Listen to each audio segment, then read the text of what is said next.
We interrupt our program to bring you this important message.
Good evening, everybody.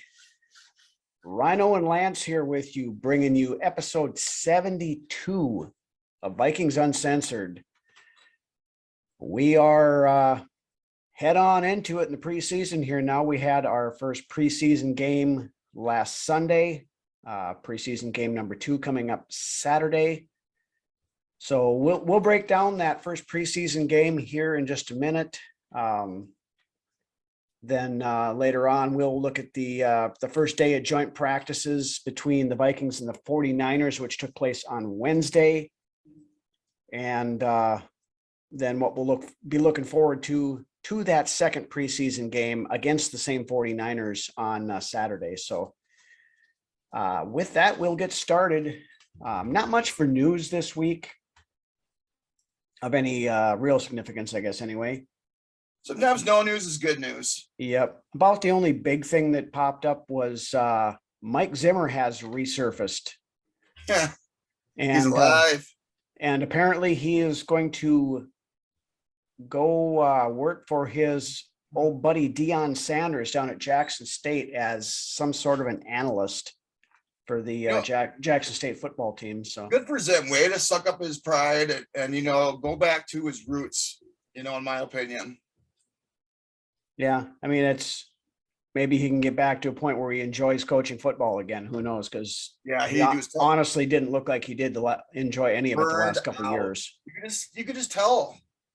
I mean, I liked me some Zimmer in his earlier years where he's just fired up on the sidelines. Mm-hmm. Last few years, it's just that you didn't see much of that. So it just seemed like that after that loss in the 2017 NFC Championship game, it just kind of stuff started going downhill, and we had that one blip in 19, and then 20 and 21 were just dumpster fires as far as his coaching was concerned. So it was bad. I mean, moving on. Yeah. We just figured we'd bring it up since it popped on. I think Tuesday it came out. Like I said, that was really about the only other news we had. So with that, we'll look into a wrap up of preseason game 1 against the Las Vegas Raiders. I guess my first impression of the whole thing is I don't need to see Sean Mannion take another snap. Get him out of here. No. Kellen Mond. Oh yeah, we're going to, but Kellen Mond should start this week and should play. I would give him at least 3 quarters. Because when we watched Mond come in last game, that when he first started out, he was hesitant. He looked a little slow and unsure of what he was doing, but it didn't take him long to find a rhythm, really. No, and once he got into that rhythm, he started looking a lot better and looking more confident and gaining confidence as the game went on. Yeah. And you could even see, and I know when we were talking about this on our chat we were having in our Gallerhorn group during the game, when he first came in, you could see that deal where he was looked like he was running in slow motion with the processing and everything else, like has been kind of the knock on him for a lot of this stuff.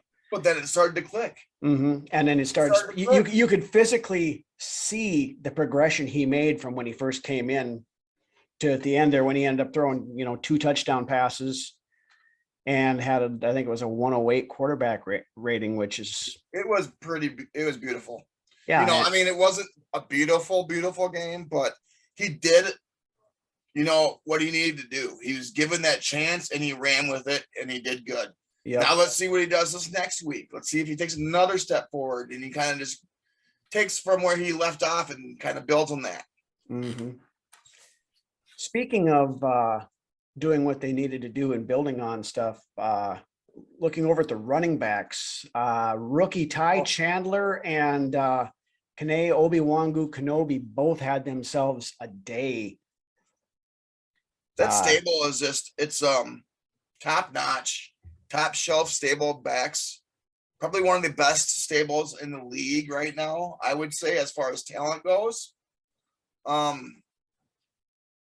It's going to make it hard when it comes down to those serious cuts towards the end. Like, you'd be able to sneak somebody. Well, I think you could probably sneak Koback through to the practice squad, Yeah, I mean, Koback really didn't do a whole lot this game. Ty Chandler did enough where you're not going to be able to slip him anywhere. No, and the kickoff return was beautiful as well. Mm-hmm. So, my personal opinion, and we've kind of talked about this in prior episodes here the last month or so, the way Wongwu and Chandler played, they're making Alex Madison expendable in a real quick hurry. Yeah. And it's funny because, Nwangwu started out and then Chandler came in and busted off a good play. And then Nwangwu was like, oh, I better bust off another big one. It was like definitely a little bit of a competition going on there between those two. Mm-hmm. So yeah, I mean, I'll bear watch and kind of see how those two do this weekend. I mean, a stable Dalvin Cook and Obi Nwangwu Kenobi and Tyson Chandler, that sounds pretty appealing to me. I can live with that. Yeah. Then looking on to no disrespect to Alexander Madison, by the way. No, but I mean, Madison's a good back, but that's all he is a good back. He's in that dime a dozen that you can find pretty much anywhere kind of thing. Like a Gerhardt, Yeah, kind of. That's probably a fair comparison right there, would be a Toby Gerhardt. I mean, I'd like to see him go somewhere and get a chance to get more carries. Yeah. Especially if we can get a draft pick or something out of it. Yeah. Yeah. But then moving on to the wide receivers, Amir Smith-Marset seems to have locked himself in at that wide receiver 4 position. Confident. I mean, you can just see it in the kid. Yeah. Now his punt return skills were a little different story, but I like that first return, and I think the penalty was a little bit ticky-tacky. Yeah. Return to start off the game. That was pretty nice. But then he does have some returns where you're like, He had that one where he played it wrong and had to run, went over his That happened last year once too. Yeah. Well, Um, it got a lucky bounce. Mm-hmm. Beyond that, Tristan Jackson had a really good game, I thought. We've talked about that. You predicted it earlier, but I fully expect him to make the 53. Yeah, he's making a strong case for that number 5 spot. Mm-hmm. I believe we're going to keep 6. I think we will too. McCardell likes him some Naylor.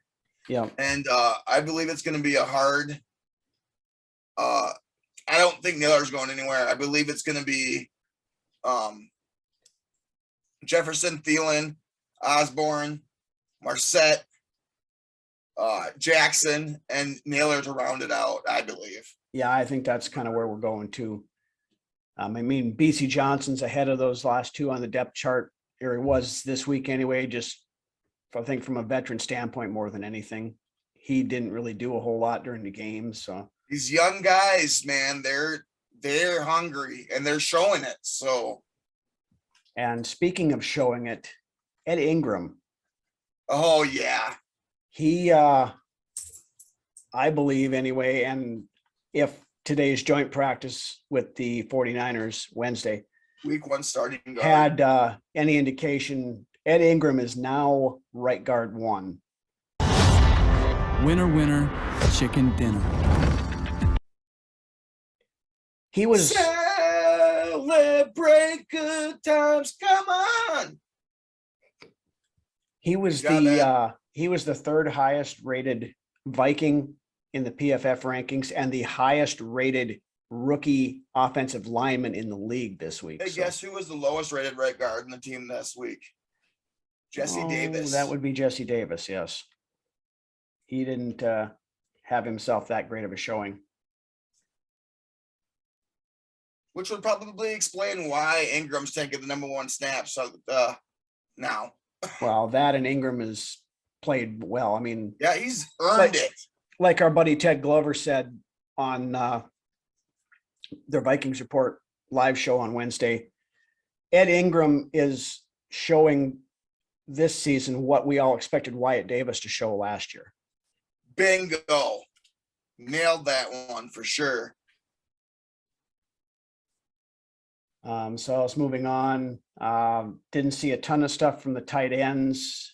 Zach Davidson did had himself a nice catch. So That was nice. He's got some speed. He does. Oh yeah, he does. He's like Yep. we said, he runs just.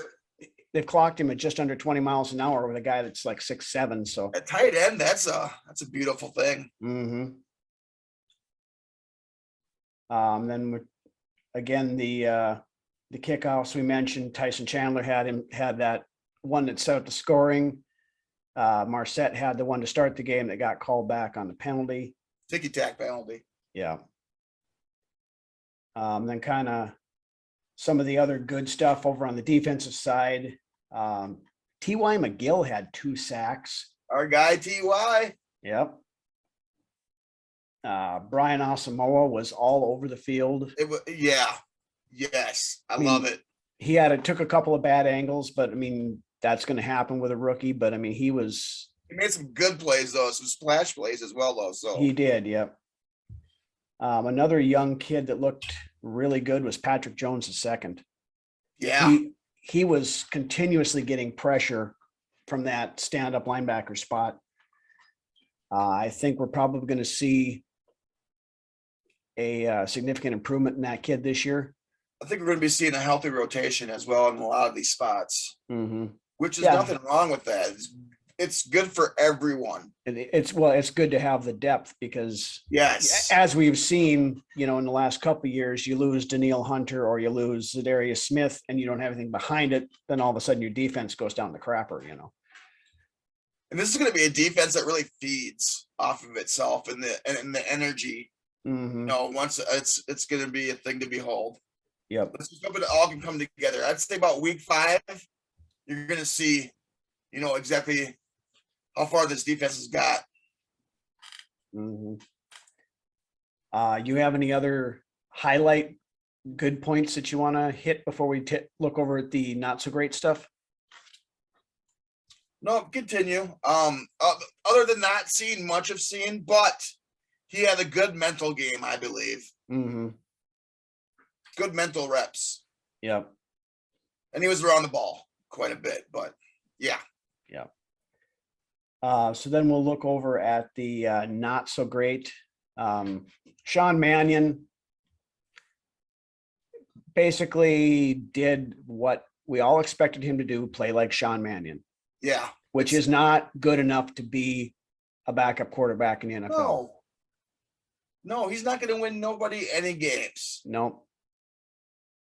4 yards through the air on his pass, on his average for his passing. That's ridiculous.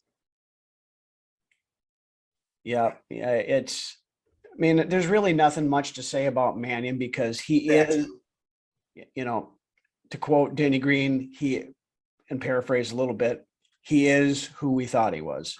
Yeah. They're what we thought they were. We played them in preseason. Who the hell takes a third game in a preseason like it's bull? We played them in the third game. Everybody played 3 quarters. And what It's we, Mon time for yeah. that number 2 spot, I believe. And if they're not comfortable with Mon, then you got to go find somebody else because it can't be Mannion.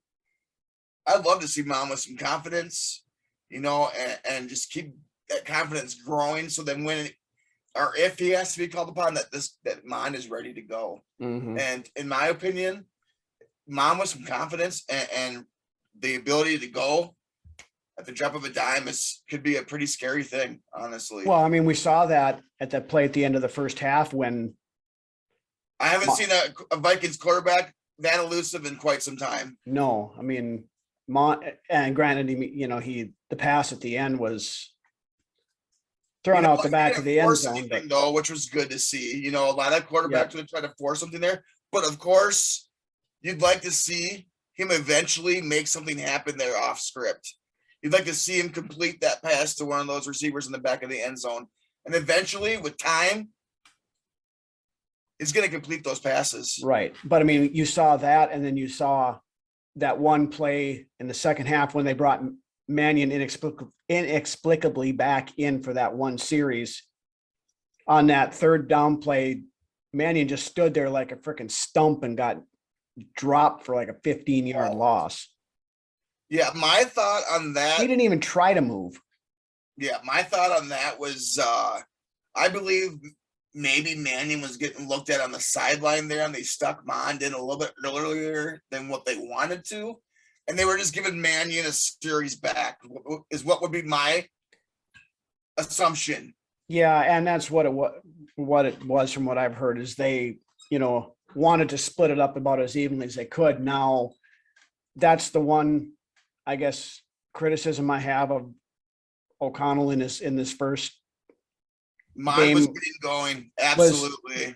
Mon had that touchdown drive and then you pull him out the next series. I mean, you could have easily thrown 3 touchdowns that game, if you absolutely. And we don't know for sure, but the way things were rolling, it was good. It was good to see. It was good to see. Like I said, we wait and we see these games and then we draw our judgments.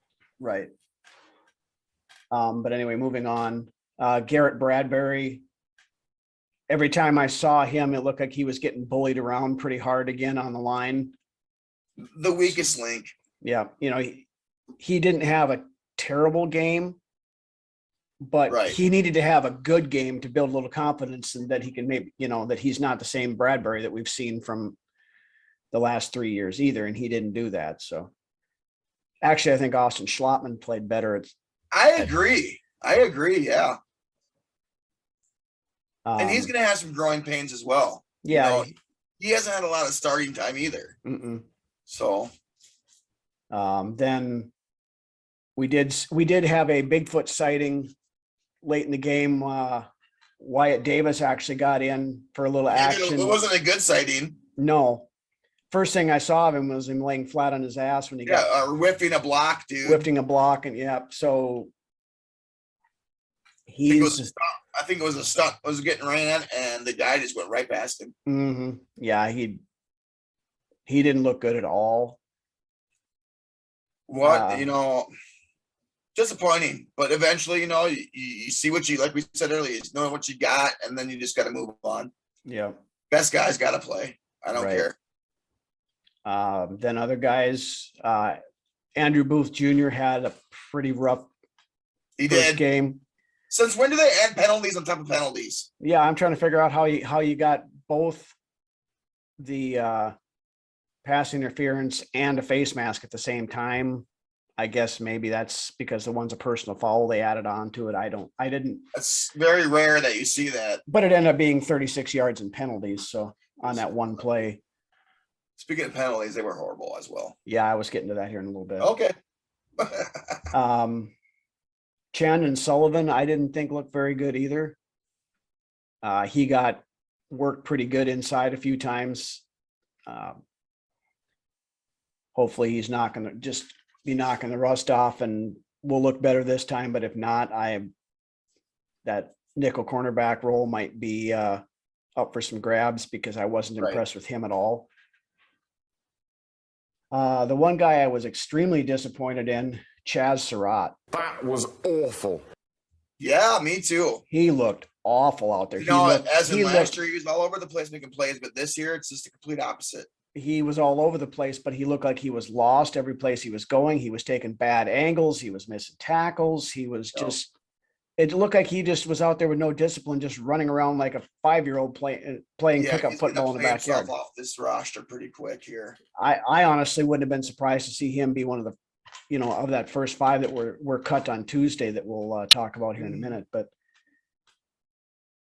then he's definitely on the bubble right now, and his seat is pretty hot. Yep.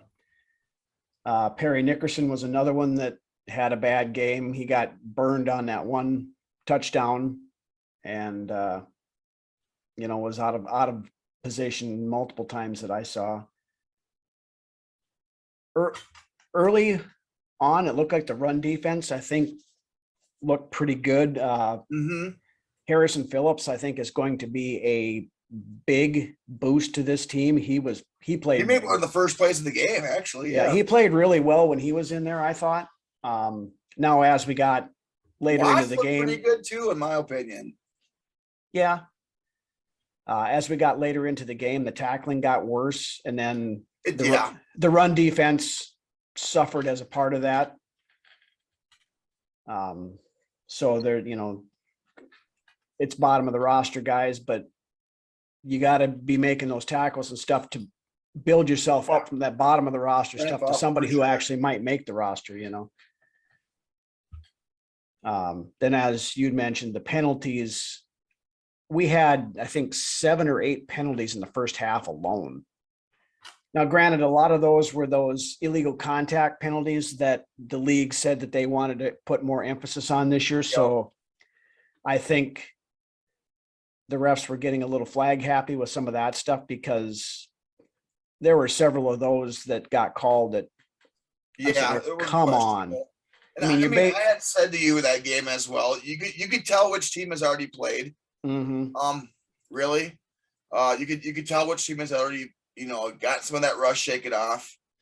But I believe as the game went on, the play calling looked a lot better as far as offense goes, and the defense. It's going to take some time to really adjust to the 3-4. Yeah, it is. It's a work in progress, but. The one penalty, though, that drove me absolutely nuts was that illegal substitution, 12 men on the field thing. High school shit, man, for sure. We had them stopped on 4th down. They were going to punt. It was like 4th and 3 or whatever it was. And we had illegal substitution, which gave them a free first down. Then they went down and scored what ended up being the winning touchdown. But that it's good that happens now. So then hopefully later on, when it matters, that shit won't happen. So. It's not good for it to happen anytime. No, but you're right. I'd rather it happen now than in an actual. It's killed having it actually cost us a game that counts, kind of a thing. It has in the past. Oh yeah. A big time game. I'm not going to bring it up. We're not going to mention that game, but yeah, that boneheaded shit's got to stop for sure. That's high school stuff. You've been playing for how long? Get off the field and all the substitutions. Let's go. That's not how you do. You don't want to extend drives like that. Right. Well, and that was one thing. The special teams in general kind of concerned me a little bit. Now, I don't know if that's our new coaching staff or what it is, but I mean, there again, the coverage teams weren't very good either, I didn't think. You know what? The biggest Minnesota Viking leg play that entire game. 3rd and 24. And then he tosses it up, and it's 4th and 1. Yep. And then they convert on 4th down. Drives me crazy. It's very seldom do I see a defense in Minnesota stop that play. Outside of Zimmer's first couple of years here, when he had the best 3rd down defense in the league.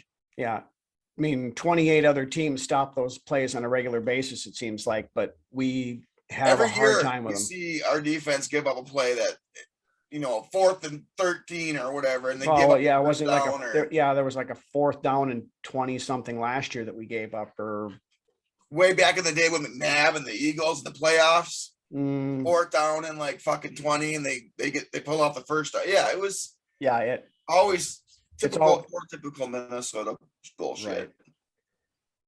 Right. Yeah. But I love anyway. this team. Oh yeah. We wouldn't be doing this if we didn't. So Exactly. So yeah, I mentioned the PFF rankings. I've made my opinion on PFF rankings known more often than not on the show, but just for some numbers sake to throw out. Right. The best rankings on offense, Ty Chandler had an 88.5, Blake Brandel 88.1. Wow. And Ed Ingram 87.3. Beautiful. And again, that was the best of any rookie offensive lineman in the league this past week. Myron Mitchell 85.2. That catch that he made was badass. Mm-hmm. Yeah, he had himself a really good game too, I thought. Yeah. And then Kellen Mond 84.8. Nice. Now the worst on offense, Jesse Davis 45.4. He was our worst ranked. Sure is grabbing that brass ring. Alex Madison 46.4. Ooh. BC Johnson 47.5. Mannion 53.2.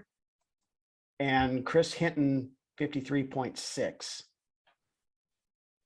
Rolling over to the defensive side of things, the best rankings, Jordan Hicks 90.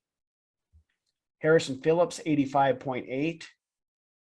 Miles Dorn 84.1. Of course, he had that. Like on somebody too. He had that forced fumble where he came shooting in, put his helmet on the ball and popped it way in the air. Popped it right out. Unfortunately, I'd almost take a Dorn over medalist, man. Yeah, I mean, I think that's going to come. Medalist looked pretty ugly on. It may come down to more of a battle between those two guys than we anticipated that it would, but it'll bear watching. At this point, Dorn above medalist. Medalist did not look good. Yeah. Then Chris Boyd, 81.5. Wow, that's surprising. Mm-hmm. And then the guy that we're all pulling for, Jalen Twyman, 80.4. Okay.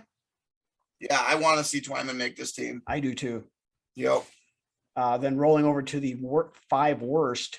Worst was Chaz Surratt, 29.5. No surprise there. No.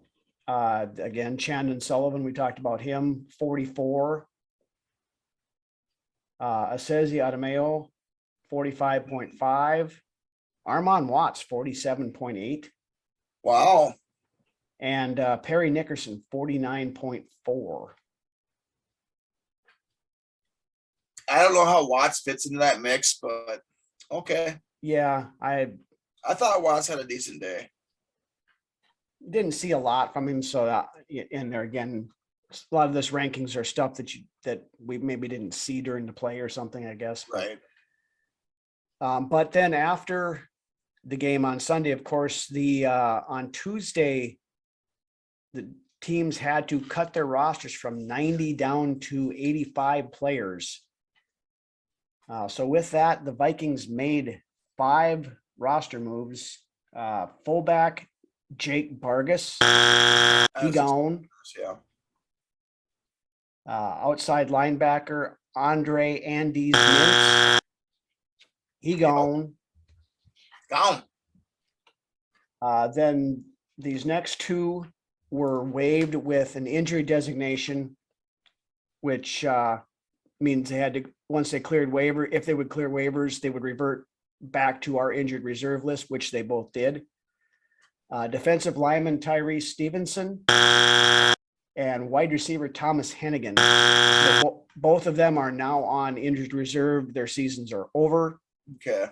Unless we come to some sort of an injury settlement and release later on where they can leave and join another team. And then the final one was cornerback Ty Smith, who as a vested veteran just had his contract terminated. So he was free to sign with any team he so chose immediately after being released. So that's the 5. Now, next week we have to get down, was it to 75? I think. Yeah, I believe so. So that'll be, we'll talk about those cuts next week on the show then. So then moving on, this week we are having joint practices with the San Francisco 49ers. We had them on Wednesday and again on Thursday. Trying to come make some money today, boys.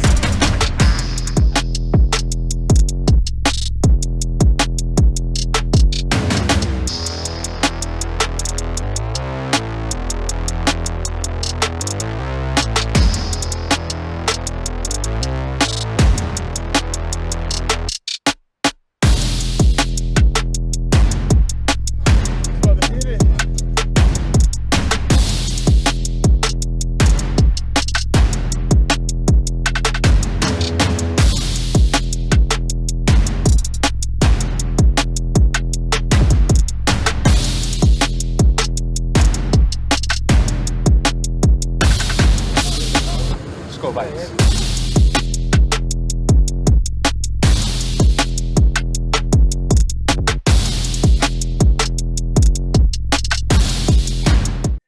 Now we're recording here Wednesday night, so we just have some highlights from the Wednesday practice. We didn't get anything from Thursday, of course. And then we would play San Francisco Saturday night for the second preseason game. As we had mentioned, Ed Ingram working with the ones. So looking more and more like he is staking his claim to that starting right guard position. Yeah, it says to lose. Yep. At this point, I think you're right. A couple other notes. Cam Dantzler had a really nice pass breakup on a deep ball to Brandon Ayuk. Good. Za'Darius Smith was all over the place on Wednesday. Beasted. He blew by Trent Williams a couple of times and would have had sacks on Trey Lance when they got back into there.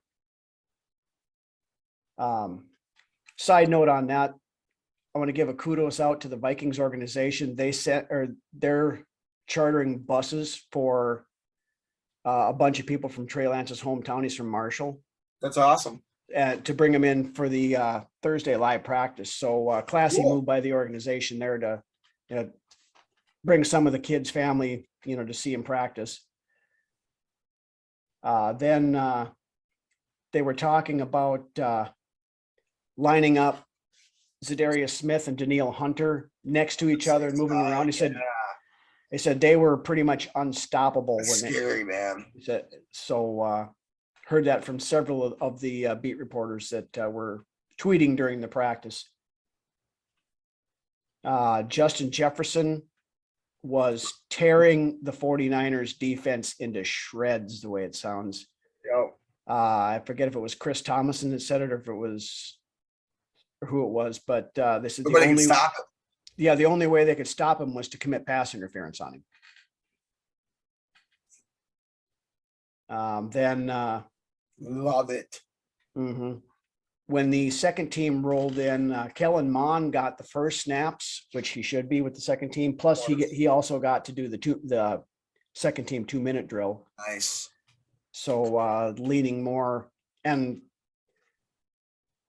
like we mentioned earlier, I fully expect to see Kellen Mond start the game this weekend. We don't need to see Kirk. Anytime. We don't. They didn't do it. Last year with the Rams, Stafford didn't play at all in the preseason, and I don't think we really need to see. It'd be wise to not play Kirk this preseason. I don't want to see Kirk out there. I don't want to see Jefferson. I don't want to see Thielen. I don't want to see Dalvin. Basically like what we did last weekend. Those key players: Eric Kendricks, Harrison Smith, Hunter, Za'Darius Smith. Those guys don't need to see the field because they're going to be too important. We don't need to run the risk of getting them injured in a meaningless preseason game. Because it gives these younger guys a shot. I do too. Yep. Good look. Yep. And speaking of liking that, see what I did there? Yeah. Apparently we have a new, edgier, love it, more in your face Kirk Cousins making an appearance. In Wednesday's practice, he delivered a deep bomb to Adam Thielen. And, you know, in the past, you might have got a you like that, or, you know, something out of Kirk.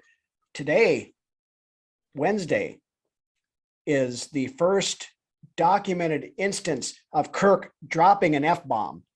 Not frickin'. He said, not friggin'. no, he said after he completed that pass, he goes, "You fucking like that." I love it. I love it. I like that, Kirk. I do like that. love it. I mean, Yes. I made the joke when we were talking about it on our Gallerhorn group today that, you know, we go from Kirk being, oh gee, aw shucks or whatever, to this. Next thing, he's going to be drinking milk out of the carton and leaving the toilet seat up, and he's going to be talking like Brunswick here pretty soon. So yeah, I like my F-bombs, but man, Kirk, I love it. Yes, not just because you're cussing, just because you're letting it loose. You're being yourself. You know, it's great. mm-hmm. See Kirk walking up for his post-game press conference with a heater hanging out of his mouth, wearing a leather jacket, and walks up there and just does the Scott Hall flip the toothpick out and hey yo. Hey yo, it's the bad guy. Yeah, but hey, I mean, if that edginess of Kirk brings out that next level that we've all been dying to see out of Kirk, I'm all for that. And I love him showing a little more emotion and not so much just the walking dad joke that he always has been. That's what happens when you're comfortable, though. Yeah. When you you don't have a feel quarterback, like your head coach doesn't like you, you aren't going to be yourself. right.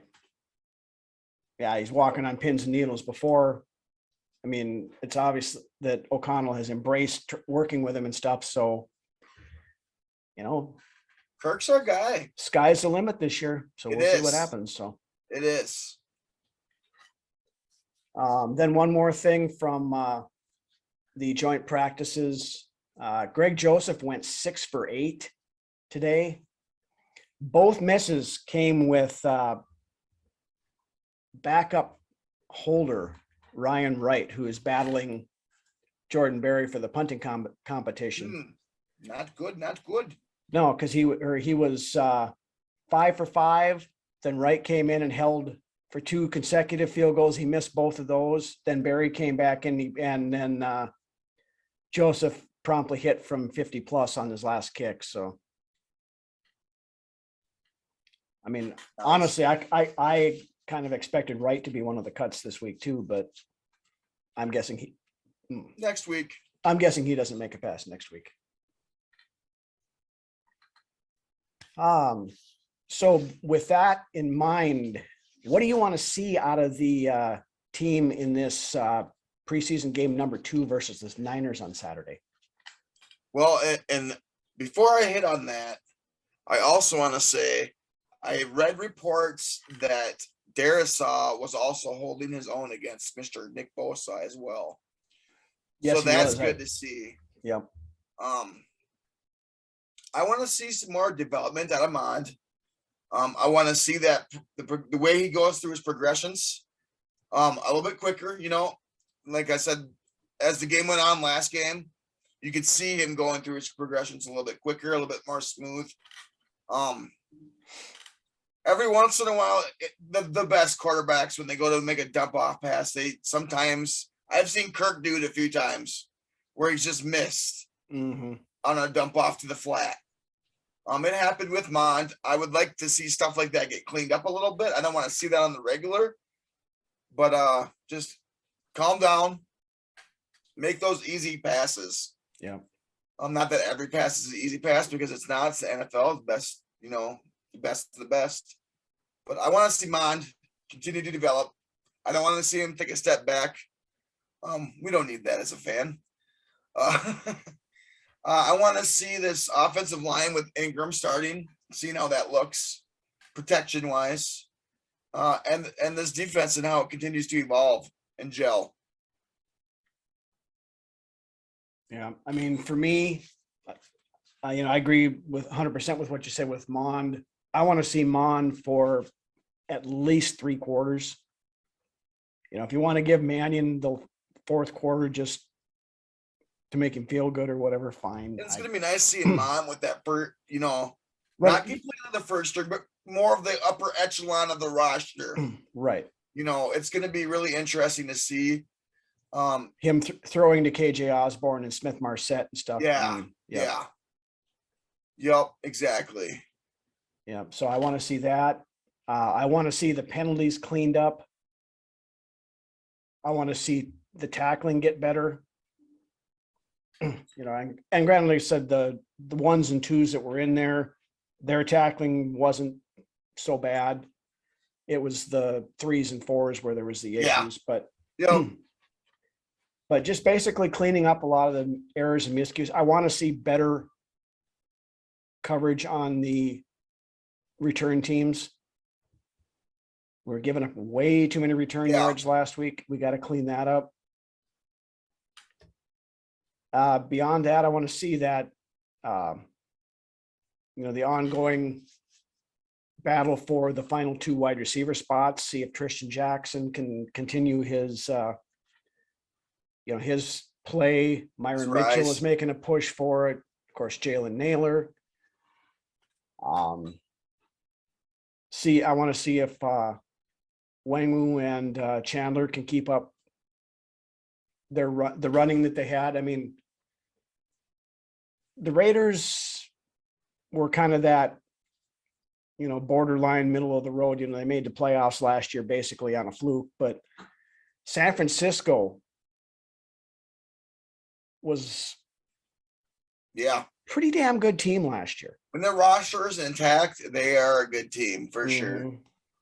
And I fully expect it sounds by all means that with Trey Lance, they're taking more deep shots as well. Well, you saw that in that one pass he threw against that team from Wisconsin in their preseason game last week. I mean, that was a beauty. The kid's got a shotgun for an arm. No, it's not a shotgun; it's a howitzer. he can throw a deep ball. Yeah, it's a cannon. I should have said, excuse me. Yeah, but again, going against a team the caliber of the 49ers, who I fully expect to be at the very least, one of the final four teams in the NFC again this year. Yeah, I would have to say with that defense, and then you've still got Deebo Samuel and Ayuk, and adding that extra layer with Trey Lance back there who can run around and extend plays and make plays with his feet. I fully expect them to be Super Bowl contenders again this year. So seeing how we stack up against them, and if the practice is any indication, so far so good. Right. And then the other big thing, I don't want to see any injuries. I want to see us come out of there healthy. So that's, I guess, basically what I want to see out of this. Again, the score really is irrelevant. We just want to see development from the guys, and development is the key word there on that for sure. Yep. And those position battles to start coming into focus a little bit more on who's going to make those positions. And, some of these guys have a prime opportunity to go grab that brass ring. Yes. I want to see if they can do it or not. Yep. With that, you have anything else on the game you want to hit quick, or? I don't think so. All right. So then with that, we're going to move on to another one of our classic beer commercials. So you guys head to the fridge, grab yourself a cold one, crack it open. Check this out. We'll be back in a minute. A friend of mine with a pickup truck said he'd help me move. What a stroke of luck. Help me move a few boxes of paperback books and little things like that. Couch, table, kitchenware, bath, mattress, easy chair, a flea market carpet, and my cross-eyed cat. Upstairs, downstairs, tons of fun. We were mighty tired by the time we were done.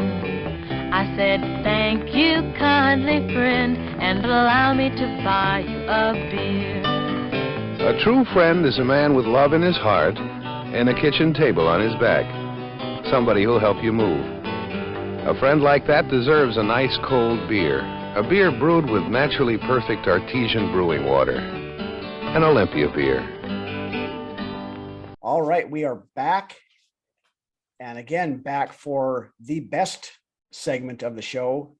We got great banter, but this is a good segment. Oh, yeah. But we are again here with another Brunswick's Best. This week, looking at the best players in Vikings history to wear number 72. So who you got there, Brunswick? It's a short and kind of underwhelming list this week. Not really any big names. Not a lot of information. So this is going to be kind of short and sweet this week. So starting out, we'll go a little bit of old school. Frank Uso. Now, Frank had started 26 of the first 28 games in Vikings history at right tackle. He came to the team from the New York Giants and does have the distinction of being the first player to sign with the Vikings in team history after the Giants released him, allowing him to sign with his hometown team. He actually grew up in International Falls and attended the University of Minnesota. He left the Vikings after the 1962 season and went on to play for the Raiders. Okay, moving on to my number 2 guy. Quick, I know. Now, a lot of 72s that were great for our franchise. And been a lot of 72s, period. But right. Number 2 guy, James Duck White. Now, James, he was a first-round pick, number 25 of the 76 NFL draft out of Oklahoma State. He played all 8 years of his career with the Vikings, appearing in 117 games and starting 61 at defensive tackle. He unofficially accumulated 26 sacks over that period.